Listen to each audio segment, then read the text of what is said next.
आपलं शहर आता स्मार्ट होत आहे। मग तुम्ही कधी स्मार्ट होताय? स्मार्ट न्यूजचे यूट्यूब चॅनल सबस्क्राइब करा, स्मार्ट बना। नोटिफिकेशनसाठी बेल आइकॉन पर क्लिक करा। नमस्कार, मैं ओमकार अंगड़ी। स्मार्ट प्लस के आज के समाचार में आपका स्वागत। सबसे पहले एक नज़र आज की सुर्खियों पर। जिले के 8 छात्र यूक्रेन में बंकरों में फंसे। रूस के हमले में यूक्रेन के 74 सैन्य ठिकाने तबाह। शिक्षकों को धमकाने के आरोप में सीएफआई के खिलाफ केस दर्ज। मेयर का चुनाव सरकार द्वारा तय किया जाएगा। सीमावर्ती क्षेत्र में कल से मराठी साहित्य सम्मेलन का प्रारंभ। श्रीनगर में शहीद हुआ कर्नाटक का जवान। रंगोली के सप्तरंगों में खुशियों के दीप चमकाए, आराधना के साथ अपनी दिवाली मनाए। कपड़ों की दुनिया में एक भरोसेमंद और गुणवत्तापूर्ण नाम आराधना। गृहलक्ष्मी की सुंदरता की पहचान है साड़ी। घर की औरत का रुबाब और संस्कृति की देन है साड़ी। इस दिवाली के सुनहरे मौके पे आराधना लेके आए हैं महिलाओं के लिए मनपसंद साड़ीज और रेडीमेड सहित बच्चों के लिए आकर्षक और मनपसंद ड्रेसेस। पुरुषों के लिए जेंट्स वेयर में shirt, T shirts, jeans, formal और भी कई प्रकार के ड्रेसेस। जल्द ही अपनी मनपसंद ड्रेस खरीदे सिर्फ आराधना में। बेलगाम के वस्त्र जगत में बहुत ही बढ़िया है आराधना। नए कपड़े पहन के दीजिए दिवाली की शुभकामना। आराधना, मारुति गली, बेलगाम। अब समाचार विस्तार से। रूस यूक्रेन युद्ध छिड़ गया। रूस यूक्रेन युद्ध ने दुनिया को झकझोर कर रख दिया है। वे उम्मीद कर रहे हैं कि इसे तीसरा विश्व युद्ध नहीं छिड़ जाए। यूक्रेन पर रूस के हमले थमने का नाम नहीं ले रहे हैं। इतने सारे देशवासी यूक्रेन छोड़ने की कोशिश कर रहे हैं। यूक्रेन में चिकित्सा शिक्षा के लिए बेलगाम जिले के 8 छात्रों को मुक्त कराने के प्रयास जारी है।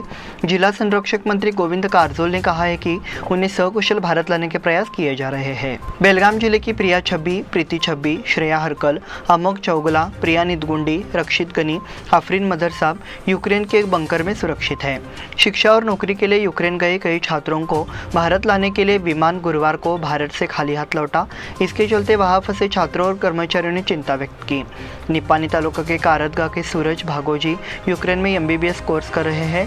वो पिछले 4 साल से यूक्रेन में हैं। यूक्रेन में फंसे छात्र सुरक्षित है और उन्हें भारत लाने के प्रयास किए जा रहे हैं, ऐसा एमजी हिरेमठ द्वारा कहा गया। रूस के हमले में यूक्रेन के 74 सैन्य ठिकाने तबाह। रूस यूक्रेन युद्ध शुक्रवार को तेज हो गया। रूस ने गुरुवार को यूक्रेन पर पूर्ण पैमाने पर आक्रमण शुरू किया, जिसमें 74 सैन्य ठिकानों को नष्ट कर दिया और 40 सैनिकों सहित 10 नागरिकों की मौत हो गई। रूस, जिसने 8 साल पहले क्रीमिया पर कब्जा कर लिया था, महीनों से यूक्रेन की सीमा पर बड़ी संख्या में सैनिकों को तैनात कर रहा है। राष्ट्रपति व्लादिमीर पुतिन ने गुरुवार को यूक्रेन में सैन्य कार्रवाई की घोषणा की, इस आशंका की पुष्टि करते हुए कि रूस पिछले कुछ दिनों में सीमा आंदोलनों में वृद्धि के कारण यूक्रेन को अपने प्रभाव क्षेत्र में रखने के लिए एक आक्रमण का चयन करेगा। पुतिन ने यूक्रेन को विसैन्यीकरण करने की कसम खाई है, ये कहते हुए इस कदम का उद्देश्य नागरिकों की रक्षा करना था और इस कदम का पुरजोर समर्थन करेगा। पुतिन की घोषणा के तुरंत बाद रूस ने यूक्रेन पर एक हवाई हमला शुरू किया। शुरू में हवाई हमलों के साथ यूक्रेन के सैन्य ठिकानों को निशाना बनाया, उसके बाद पानी और जमीन पर हमले किए। शिक्षकों को धमकाने के आरोप में सीएफआई के खिलाफ केस दर्ज। अदालत ने बुधवार को सरकार से कर्नाटक हिजाब विवाद में सीएफआई की भूमिका के बारे में जानकारी देने को कहा। कर्नाटक सरकार ने गुरुवार को उच्च न्यायालय को सूचित किया कि उडुपी जिले के एक सरकारी जूनियर महिला कॉलेज में कुछ शिक्षकों को कथित रूप से धमकाने के लिए कैंपस फ्रंट ऑफ इंडिया के सदस्यों के खिलाफ प्राथमिकी दर्ज की गई है। अदालत की कार्यवाही शुरू होते ही वरिष्ठ अधिवक्ता एसएस प्रभुलिंग नवादगी ने कहा कि एक संगठन के खिलाफ बयान देने को लेकर नागानंद के खिलाफ प्राथमिकी दर्ज की गई है। उन्होंने ये भी कहा है कि उन्होंने सीलबंद लिफाफे में सीएफआई से संबंधित ब्यौरा अदालत को सौंपा। अदालत ने बुधवार को सरकार से राज्य में हिजाब विवाद में सीएफआई की भूमिका के बारे में जानकारी देने को कहा। मेयर का चुनाव सरकार द्वारा तय किया जाएगा। पिछले 5 महीने से प्रतीक्षित मेयर चुनाव पर सरकार जल्द फैसला करेगी। माना जा रहा है कि इससे निगम के कामकाज में भी तेजी आएगी, ऐसा विचार विधायक अभय पाटिल ने प्रकट किया। मीडिया कर्मियों से बात करते हुए उन्होंने कहा कि मेयर डिप्टी मेयर चुनाव को लेकर सरकार के साथ पहले ही मुद्दे उठाए जा चुके हैं। इस हिसाब से ये चुनाव पहले होना था। हालांकि कई कारणों से इसमें देरी हुई है। हालांकि उन्होंने कहा कि सम्मेलन के बाद सरकार द्वारा कदम उठाए जाएंगे। निगम में 35 निर्वाचित पार्षद है। उन्होंने महापौर पद के संबंध में आपस से कोई मांग नहीं की है। उन्होंने स्पष्ट किया कि उनके बीच कोई अंतर नहीं था। उन्होंने कहा कि महापौर और उपमहापौर भाजपा से होंगे और पार्टी नेता इस संबंध में अंतिम निर्णय की घोषणा करेंगे।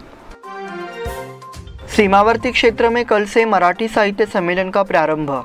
मराठी भाषा और संस्कृति के प्रचार के लिए सीमा पर मराठी साहित्य सम्मेलन आयोजन की परंपरा कई वर्षों से चली आ रही है। हालांकि इन सम्मेलनों पर कोरोना काल में ग्रहण लग गया था। इसकी शुरुआत मराठी बाल साहित्य सम्मेलन से होगी। गुरुवार साठे मराठी प्रबोधिनी और मराठी भाषा दिवस का 21वां मराठी बाल साहित्य सम्मेलन 26 को लेने के निर्णय की घोषणा की गई। बाल शिक्षा विशेषज्ञ और बेलगाम की सामाजिक कार्यकर्ता नीलू आपटे के नियोजित बाल साहित्य सम्मेलन का अध्यक्ष चुना गया। मारुति सांबरेकर सम्मेलन के उद्घाटन वक्ता होंगे। गोगटे रंग मंदिर में सीमित संख्या में बच्चों की मौजूदगी में कोरोना के नियमों का पालन करने और सामाजिक दूरी बनाकर बैठक होगी। अकादमी के अध्यक्ष जयंत नार्वेकर, सचिव सुभाष ओलकर और उपाध्यक्ष चंद्रकांत पाटिल ने दर्शकों से बाल साहित्य सम्मेलन का आनंद लेने की अपील की। श्रीनगर में शहीद हुआ कर्नाटक का जवान। जम्मू कश्मीर के श्रीनगर में हिमस्खलन में कोडगू का एक जवान शहीद हो गया। शहीद जवान का नाम कांस्टेबल अल्ताफ अहमद है। उनका पार्थिव शरीर शुक्रवार को कोडगू के विराजपेट लाया जाएगा। उसने बुधवार सुबह अपने गांव से अपने दोस्त फैजल से संपर्क किया था। वे कुछ समय से बात कर रहे थे। इसके तुरंत बाद एक हिमस्खलन ने अल्ताफ को मार डाला। वो एवोसी रेजिमेंट में सेवारत थे। उनका परिवार पिछले 10 साल से केरल में रहा है। स्नातक की पढ़ाई पूरी करने के बाद वो सेना में भर्ती हुआ था। वो 19 साल से सेवा कर रहे थे। उनके परिवार में उनकी माँ, पत्नी, एक बेटा, एक बेटी और रिश्तेदार है। इस बुलेटिन में वक्त हो गया छोटे से ब्रेक का। देखते रहिए smart plus. Poddar Brothers Jewelers, a perfect blend of traditional and modern jewelry in North Karnataka, Goa and southern Maharashtra, serving since 5 generations.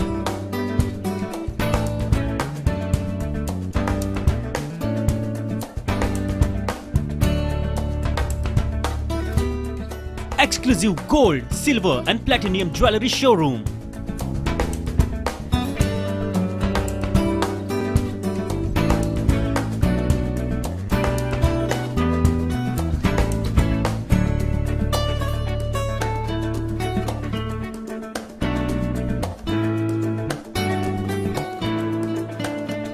Poddar Brothers, Poddar Sons and Grandsons. Khade Bazar, Belgaum. Call is on 0831 240 5550 or 51 or 52 or 53. Visit us at www.poddarjewelers.com.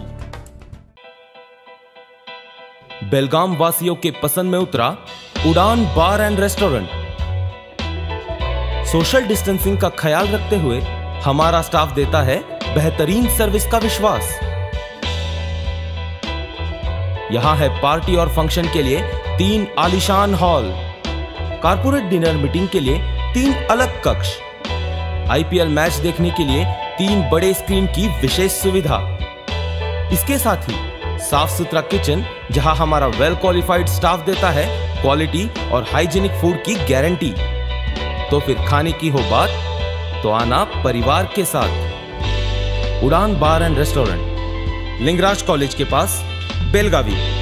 Phone 0831 243577। Break के बाद फिर से आपका स्वागत। बढ़ते हैं अगले समाचार की ओर।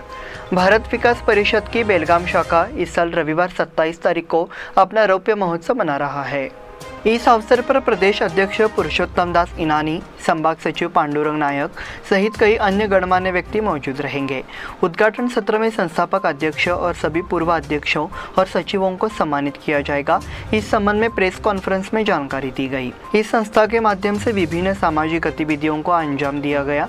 पुरानी साड़ियों से बैग बनाना, बिना प्लास्टिक बैग का उपयोग किए बिना कपड़े के थैले बांटना, कारगिल युद्ध कोष में दान करना, युद्ध में मारे गए सैनिकों के माता पिता का सम्मान करना, बाढ़ पीड़ितों के लिए वित्तीय सहायता, उच्च गुणवत्ता के लिए छात्रवृत्ति और सम्मान छात्र, गुरुवंदना छात्र बधाई कार्यक्रम के लिए आयोजन के लिए बेलगाम शाखा को पहला नंबर मिला है। जे नाइक और हेमंत देशपांडे द्वारा प्रस्तुत किया गया। राष्ट्रपति सुहास सांगलीकर ने सभा का स्वागत किया। कुबेर गणेशवाड़ी ने धन्यवाद ज्ञापित किया। कॉलेजों में हिजाब पर प्रतिबंध, वर्दी के लिए न्यायालय की सूचना। हाईकोर्ट ने एक बार फिर स्पष्ट किया है कि एक समान नियम वाले अंडर ग्रेजुएट और ग्रेजुएट कॉलेजों में छात्रों को हिजाब, भगवा शेला या कोई अन्य धार्मिक चिन्ह पहनने की अनुमति नहीं दी जाएगी। कुछ ने हिजाब पहनकर क्लास में बैठने की इजाज़त देने की मांग की है। हाईकोर्ट के जस्टिस ऋतुराज अवस्थी की अध्यक्षता वाली पीठ ने याचिका पर सुनवाई करते हुए पहले के आदेश को दोहराया। वकील मोहम्मद ताहिर ने कहा कि उडुपी में भंडारकर कॉलेज और सरकारी कॉलेज सहित कुछ कॉलेजों के छात्रों ने उच्च न्यायालय के अंतरिम आदेश पर स्पष्टीकरण मांगा है। अंतरिम आदेश के चलते हिजाब पहने छात्रों को प्रवेश द्वार पर रोका जा रहा है, नतीजतः वे अपनी शिक्षा खो रहे हैं। महाधिवक्ता प्रभुलिंग नवादगी ने कहा कि अदालत पहले एक अंतरिम आदेश जारी कर चुकी है और सभी कॉलेजों में इसका पालन किया जा रहा है। नवादगी ने तर्क दिया कि जहां वर्दी का नियम लागू होता है, उस आदेश का पालन करना अनिवार्य है। हुलबत्ते कॉलोनी में पेड़ों की कटाई से नाराजगी। हुलबत्ते कॉलोनी से कुछ पेड़ों को हटाने के लिए अभियान शुरू किया गया है। इससे नागरिकों में आक्रोश है। यहाँ एक पेड़ के नीचे खड़े कुछ शरारती युवक शराब पीकर हंगामा करने की कोशिश कर रहे हैं। ऐसी शिकायतों को लेकर इन पेड़ों को हटाने का काम शुरू हो गया है। नागरिकों का कहना है कि हाल ही में हुलबत्ते कॉलोनी में हुई चोरी ने पेड़ों को काटना शुरू कर दिया है, लेकिन चोरों से निपटने के लिए जिम्मेदार पुलिस के साथ अब सवाल यह है कि पेड़ों को काटकर क्या किया जाएगा। पालक मंत्री गोविंद कारजोल द्वारा स्मार्ट सिटी कार्यों का निरीक्षण। जिला पालक मंत्री गोविंद कारजोल ने गुरुवार को बेलगाम स्मार्ट सिटी परियोजना के तहत विभिन्न परियोजनाओं की समीक्षा की। उन्होंने शहर की विभिन्न सीबीटी सड़कों, integrated command and control centre, Tilakwadi art gallery आदि का निरीक्षण किया। सेंट्रल बस स्टेशन पर 2018 में काम शुरू हो गया है। काम में 1 साल की देरी हो गई है। मंत्री गोविंद कारजोल ने स्मार्ट सिटी परियोजना के तहत स्थापित किए जा रहे एकीकृत कमान एवं नियंत्रण केंद्र का दौरा किया। स्मार्ट सिटी के प्रबंध निर्देशक डॉक्टर प्रवीण बागेवाड़ी ने कहा कि 46 करोड़ रुपए की लागत से कमांड एंड कंट्रोल सेंटर बनाया गया है। यहां से बसों, एम्बुलेंस और आपातकालीन सेवाओं के वाहनों की निगरानी की जाएगी। इस समय सांसद मंगला अंगड़ी, विधायक अभय पाटिल, जिलाधिकारी एमजी हिरेमठ, स्मार्ट सिटी के प्रबंध निर्देशक प्रवीण बागेवाड़ी, नगर आयुक्त डॉक्टर रुद्रेश घाली उपस्थित थे। पालक मंत्री द्वारा जिला स्वास्थ्य अधिकारी का निलंबन। रामदुर्ग में खसरे का टीका लगने से 3 बच्चों की मौत की घटना ने स्वास्थ्य विभाग को परेशान कर दिया था। इस मुद्दे पर जिले के पालक मंत्री गोविंद कारजोल ने स्वास्थ्य अधिकारी डॉक्टर शशिकांत मुन्याल को जिम्मेदार ठहराया। सुवर्ण विधानसौध में हुई केडीपी की बैठक में उन्होंने स्वास्थ्य विभाग का मुद्दा उठाया। इस समय में उचित सावधानी नहीं बरती गई। उन्होंने कहा कि घटना के बाद कोई कार्रवाई नहीं की गई। उस समय स्वास्थ्य अधिकारी डॉक्टर मुन्याल अपना स्पष्टीकरण नहीं दे पाए। उन्होंने इस बार कुछ जवाब देकर समय को मारने की कोशिश की। ये देख अभिभावक मंत्री भड़क गए। उन्होंने तुरंत स्वास्थ्य सचिव को उन्हें बदलने का आदेश दिया। अभिभावक मंत्री के इस रुद्रावतार को देखकर अन्य विभागों के अधिकारी भी सहम गए। अभिभावक मंत्री ने इस बात पर नाराजगी व्यक्त की कि सरकार स्वास्थ्य की उपेक्षा कर रही है, भले ही यह लोगों के लिए एक बहुत ही महत्वपूर्ण कारक है। हिडकल भूमि अधिग्रहण कार्यालय पर एसीबी का छापा। भ्रष्टाचार विरोधक ब्यूरो के अधिकारियों ने हिडकल में विशेष भूमि अधिग्रहण कार्यालय पर छापा मारा।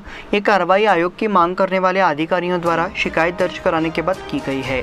भूमि अधिग्रहण विभाग द्वारा जलापूर्ति एवं अन्य योजनाओं के लिए भूमि का अधिग्रहण कर लिया गया है। हालांकि मुआवजे में देरी हो रही है। जमीन गंवाने वाले नागरिकों ने कई बार कार्यालय का दौरा किया और मुआवजे की मांग की, लेकिन अधिकारियों से रिश्वत की मांग की जा रही थी। इस संबंध में एसीबी को शिकायत मिली थी। इसके बाद एसीबी ने छापा मारा और कानून की जांच की। देर रात तक ऑपरेशन चलता रहा। एसीबी जिला अधीक्षक बीएस न्यामगौडर के मार्गदर्शन में डीएसपी करुणाकर शेट्टी ने police inspector AS Godigop, Sunil Kumar, Parameshwar Kavatagi, RF Desai, Samir Mulla और अन्य ने ये कार्रवाई की। इसी के साथ स्मार्ट प्लस के आज के समाचार समाप्त हुए। धन्यवाद।